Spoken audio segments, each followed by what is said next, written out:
Alright, welcome back YouTube. Today we are dealing with some fueling parts. We're going to do some fueling lifters and some S&S Tappet covers, or lifters are sometimes called tappets.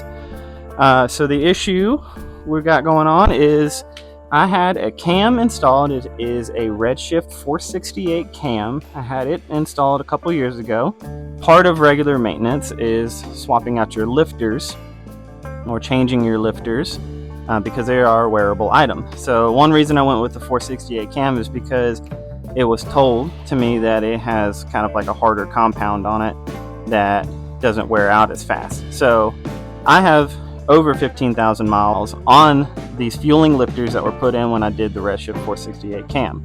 I watched a Mickey Cohen Motorsports video, and he talked about changing your lifters as like a regular maintenance item. So there's not a lot of videos out there about just changing your lifters. So say you already have a cam installed, likely when you got a cam installed they did lifters. So a lot of the videos out there where they're talking about doing a cam install, that's where most people would learn how to do their lifters. But it's a little less invasive than that if you already have like quickie push rods or adjustable push rods. Today we're working with S&S quickie push rods. So you don't need to take apart everything. A lot of these videos, they already have the cam cover off, or they might have the rocker boxes off. You have your breather and your intake out, whatnot. So you don't have to worry about all of that stuff. So today all we're going to do is we're gonna pull these up. We're gonna find the low part of the cam. We're gonna pull one set of push rods out. We're gonna replace the lifters on that side, and while we're in there we're gonna do the S&S Tappet covers, and then we're gonna put it all back together. So I'm gonna do one side at a time. You find the low part of the cam, and I'm gonna work on that one side.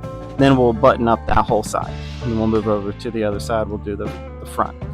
So it's a little less inclusive than most of these videos you see where they're doing a full cam install. So hopefully this is helpful for you, and we'll see what we get today.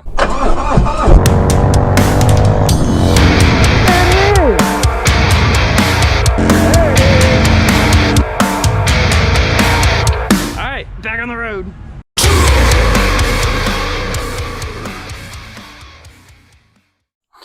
So here's what we're working with today. These are fueling HP Plus lifters. Comes with a sticker, gotta love that. Boom. So they come in kind of they ship them in like a lube or whatnot. So we'll deal with that. And then the tappet covers.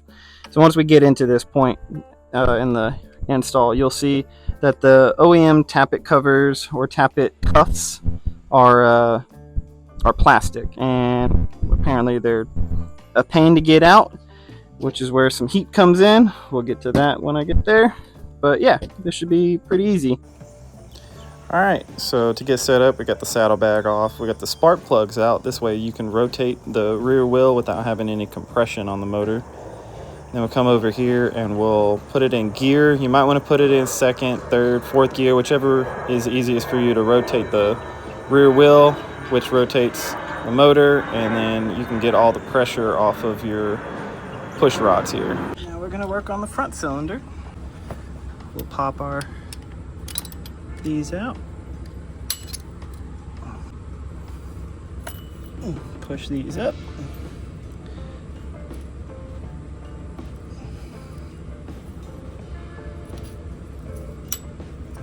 Go.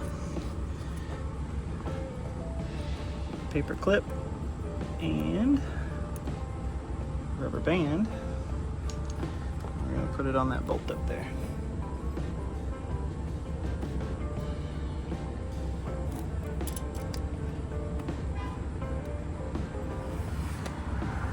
All right, get your 2 7/16.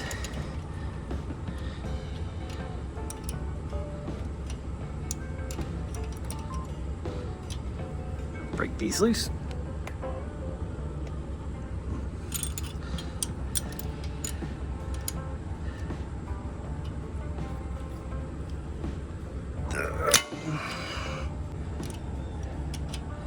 These are on there. Go ahead and get the rears.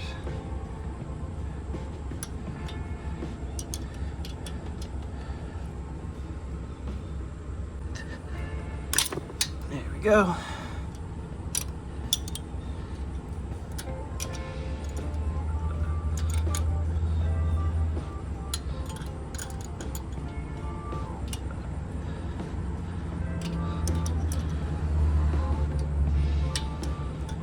Alright, so our push rods, this one is not spinning freely. So we're gonna rotate, we're gonna spin the rear wheel until both of those are set down.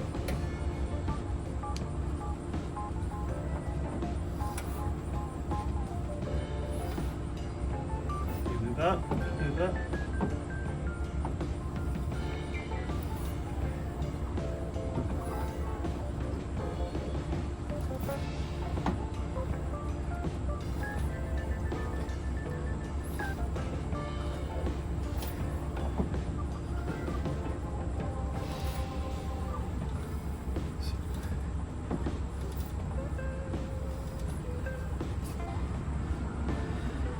So now the rear one also spins freely. Get our 5/16 and our 7/16.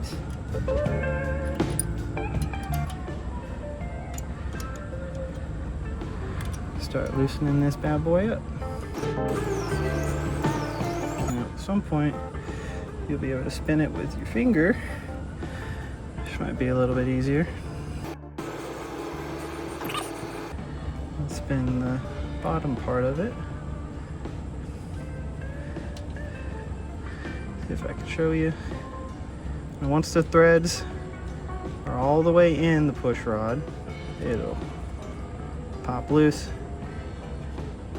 So then it sucks of it in itself. You're able to pull the front one out. Now let's do the same thing to the other side.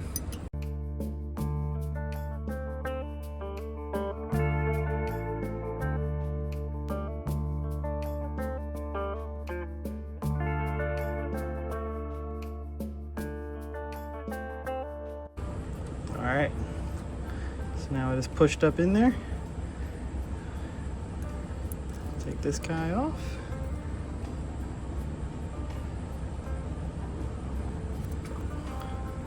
Pull it to the side. Boom. Both push rods are out of the front. While I'm here, I'm gonna go ahead and get this, I guess, call it tappet cover off.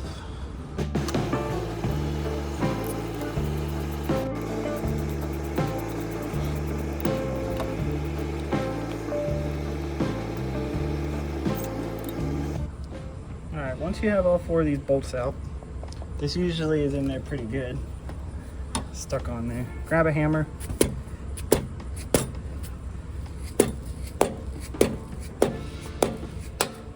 There you go. Knock her loose. Yeah. Gasket was pretty gnarly. S&S gives us a new gasket, so I'm not worried about that one. And give this a little wipe down. Also, while I'm in here, I'll do these OEM Tappet Cuffs.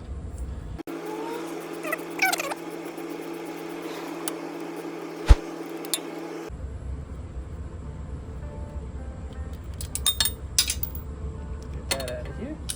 I don't need that plastic junk no more. Grab us a rag. Pull these tappets out of here. One.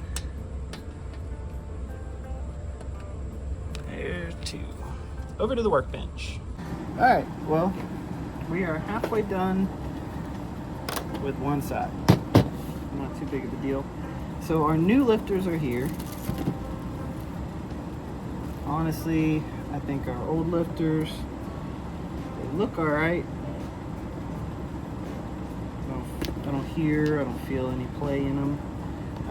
But one thing I noticed in the installation of the lifter from Fueling. They give you kind of like a full travel lifter installation instructions.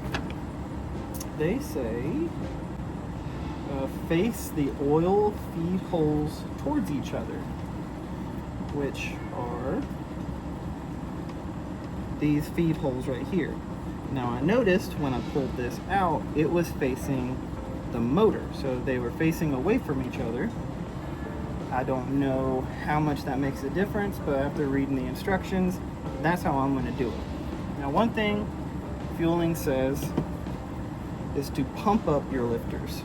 So you got this little oil feed hole right here. I have a little oil can. It's a little Harbor Freight deal. Fueling also has a video of this on their YouTube, so you can skip this if you want. But what you're going to do is push some oil through this.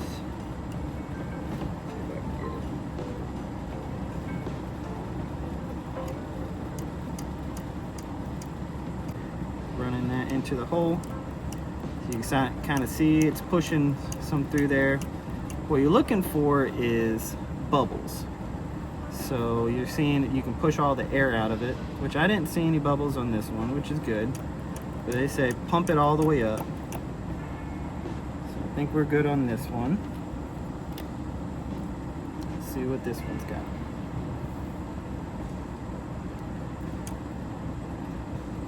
Make an absolute mess.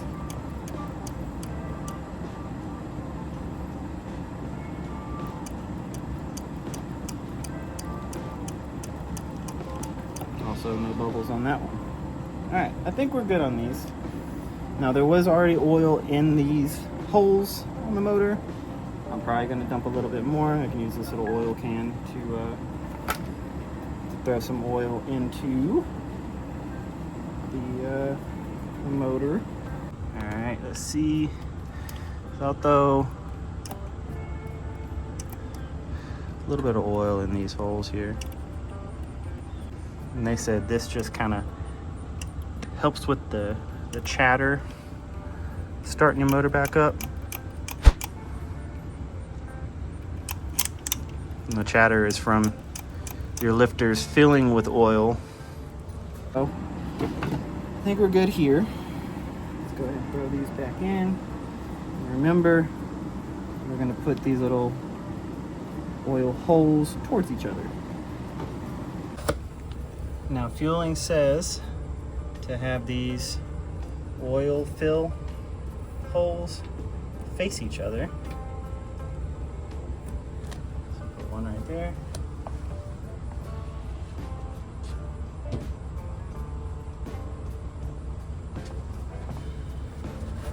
So this oil fill hole.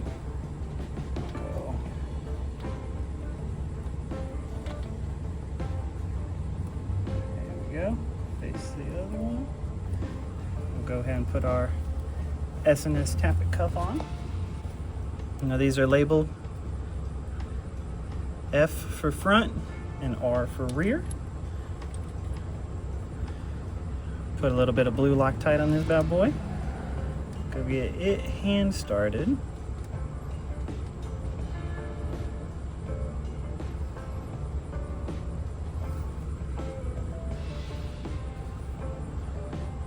Now S&S says you should take a 0.02 of an inch feeler gauge, set it in here on this flat side while you tighten this up. And now that will ensure you're not tightening down on the, you're not binding it at all. So you get that little feeler gauge in there. Get your torque wrench to 100 inch-pounds. Go ahead and tighten this bad boy up. 100 inch-pounds is not a lot. Take our feeler gauge out. We'll go ahead and rotate the rear wheel to ensure nothing's binding up. You want to make sure the lifters move freely. There we go, it looks good. So then once we have them both down at the bottom of the movement, we'll leave them right there, and this is where we'll set our push rods. So S&S gives us a new gasket, and they give us new bolts. Already got some Loctite on them. Make sure this gasket lines up just right, so we got it in the correct orientation. Set that on there. And get these bolts started. Once you have all of these bolts bottomed out, you will tighten them all up to 140 inch-pounds. We'll get our torque wrench and we'll go to 140 inch-pounds. All right, 140 inch-pounds is not a lot.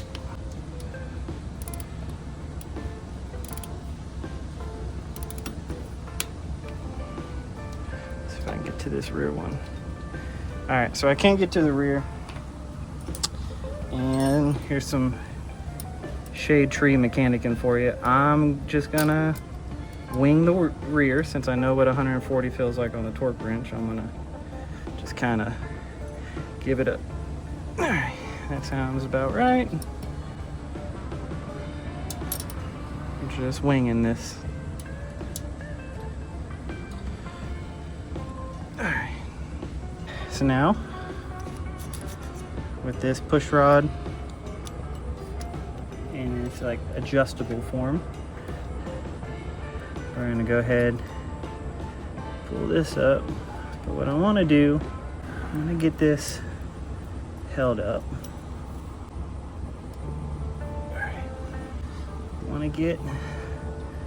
I'm gonna hold the push rod. Now I don't want to lose the jam nut, so I'm gonna hold the push rod. I'm gonna hold the small part of it with my 5/16 wrench. I want to tighten the push rod, or extend it, I should say. So I'm seeing some threads because I want to give this jam nut something to grab onto. All right, so now, there we go. So give the jam nut something to grab onto here. Go ahead and keep extending this. Keep extending it until you get to the point where you have no play. They call this zero lash. Once you achieve zero lash, I'm gonna rotate it to the point where on this particular set of push rods, I have some like little punched dots on here, which is good for me. Otherwise, you can put a little glob of paint on there. Use a little paint pen, put a little mark on there. And what this will do is allow you to know where like your starting point is. So our goal here on these particular push rods, we're gonna go 4 turns out. So in one video, J&P Cycles said to go 3.5, and then Tucker Speed said to go 4. And because I want to give it a little bit more bite to reduce chatter, I'm gonna go 4. Now adjust your push rods to whatever push rods you have. These in particular are S&S Quickie push rods. So because I know what they are, I know what they say to set as an adjustment. Usually they'll give you, or FPI, which is flats per inch.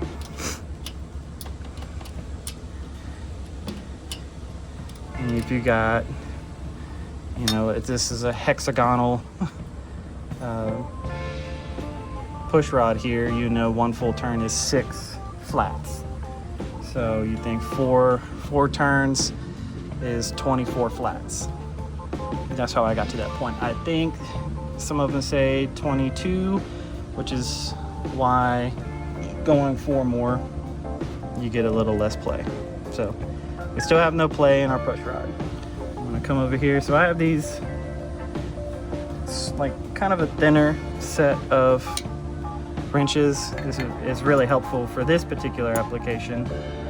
You know, your little nut here is pretty thin. So without moving the base of the push rod, without moving the top, I'm gonna come in here and get some bite on your push rod. So I didn't move anything, we're still good. So we should be good on this one. Let me go ahead and grab the other one. And we'll do the same thing here.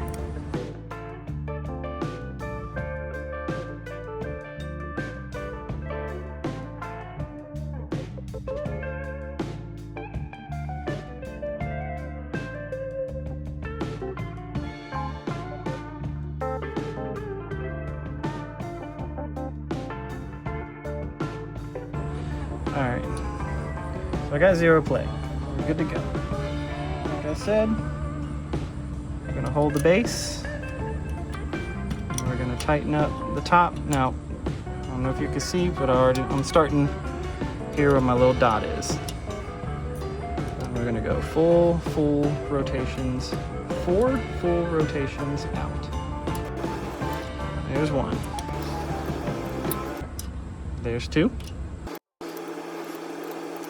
There's 3. And there's 4. So our rear, we can already kind of move that a little bit. Let's let these sit and give them a minute to, I guess they say you want like your lifters to kind of push in a little bit, and you'll be able to rotate that. You can already rotate it a little bit, but we know we got it set right, so we'll leave it for now.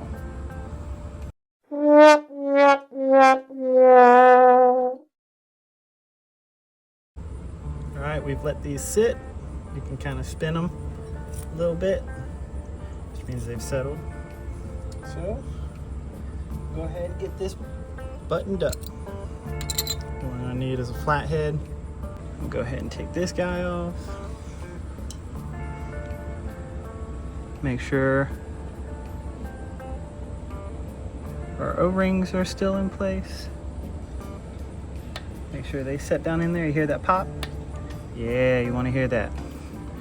Get these, pull these guys down, and then you want the top to stay. Kind of a pain here.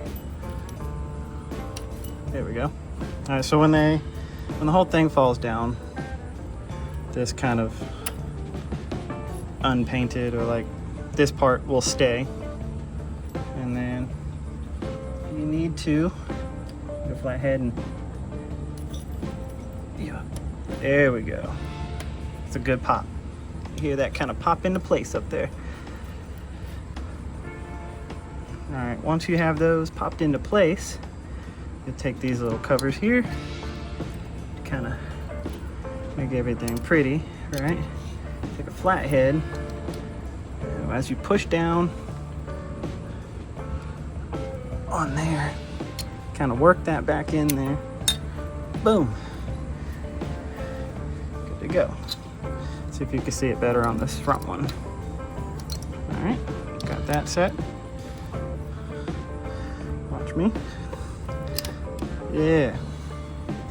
Beautiful. Now they make a tool for that. I don't have it. This works just fine. So I'm gonna go ahead and clean everything up. I did the rear one first.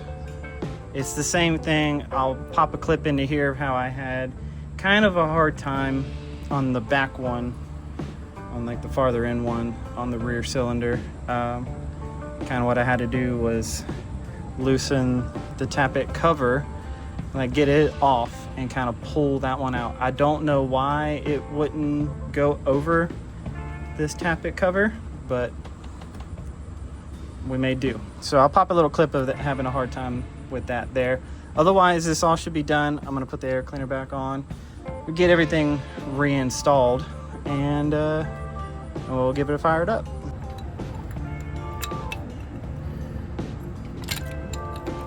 All right, well, you might not necessarily be had gotta do it.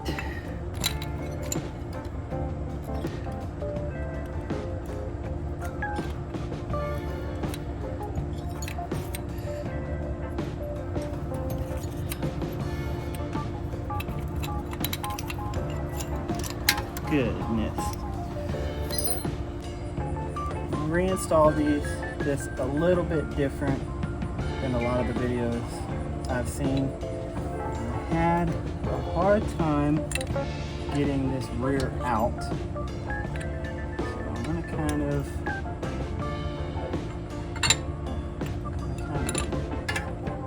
this in first.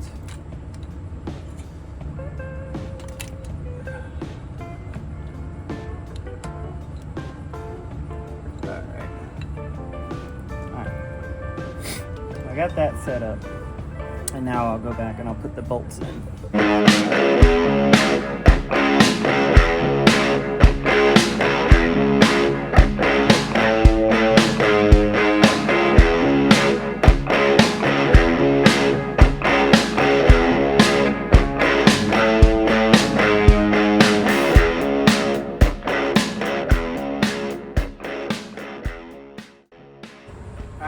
We got her cleaned up pretty good. She's in need of a bath, so I didn't go too crazy with it.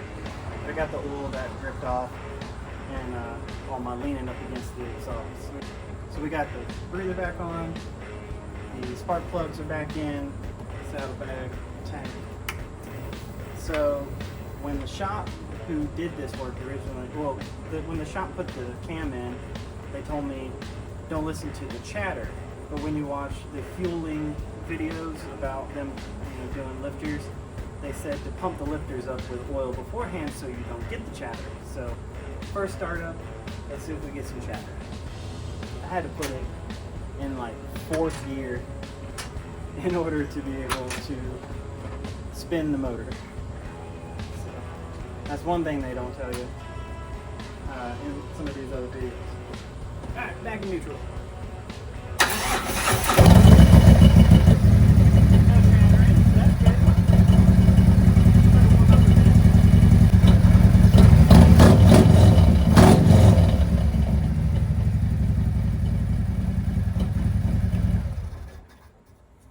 I'd say this was a successful install. I will say the rear cylinder was way harder than the front. Let me take you down here. It was really hard to get to a lot of these bolts in the back with the tools I had. Even with like an Allen socket and a swivel, it wasn't great. So it was a lot of, kind of little by little turning, kind of meticulous. All in all, not too bad. The front was way easier. But definitely something you can do by yourself. I feel way more comfortable now that I've done it. Now think about this in like your normal maintenance interval. I'm no professional. I'm kind of putting the video out, hoping other people will see that you too can do stuff like this. I'm willing to mess it up. I live really close to the Harley shop. If you like this video, give it a like, comment, subscribe to the channel. I'm going through a little deal of trying to figure out, like, my motor seems a little loud, so this was step 1. Step 2 is compensators. Step 3 might be motor mounts, but this was phase 1, so enjoy.